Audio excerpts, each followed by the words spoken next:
नमस्कार दोस्तों। अमेरिका और भारत के बीच ट्रेड डील हो गई है।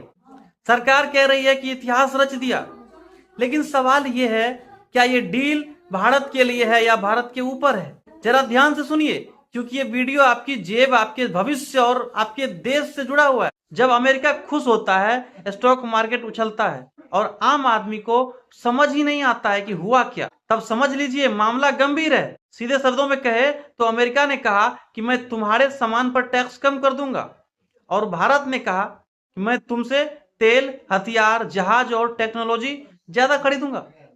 सुनने में बराबरी लग रही है ना, लेकिन खेल यहीं से शुरू होता है दोस्तों। हाँ, फायदे भी हैं।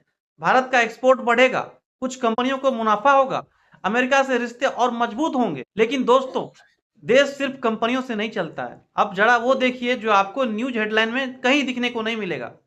पहला नुकसान, भारत ज्यादा खरीदेगा अमेरिका से तेल, गैस, हथियार, मतलब डॉलर बाहर जाएगा, और जब डॉलर बाहर जाता है तो महंगाई अंदर आती है। दूसरा नुकसान, अमेरिका की खेती मशीनों और सब्सिडी पर चलती है, हमारे किसान कर्ज पर चलते हैं।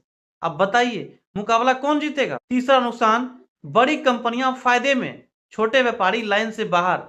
यही मॉडल हर ट्रेड डील में दोहराया जाता है। नीति अगर इंसान को केंद्र में न रखे तो वो नीति नहीं, व्यापार हो जाती है।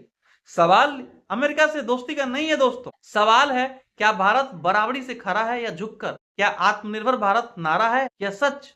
दोस्तों, ट्रेड डील बुरी नहीं होती है अगर शर्तें हमारी हो, लेकिन अगर फैसले बंद कमरों में हो और असर खुले बाजार पर पड़े तो सवाल उठाना जरूरी है।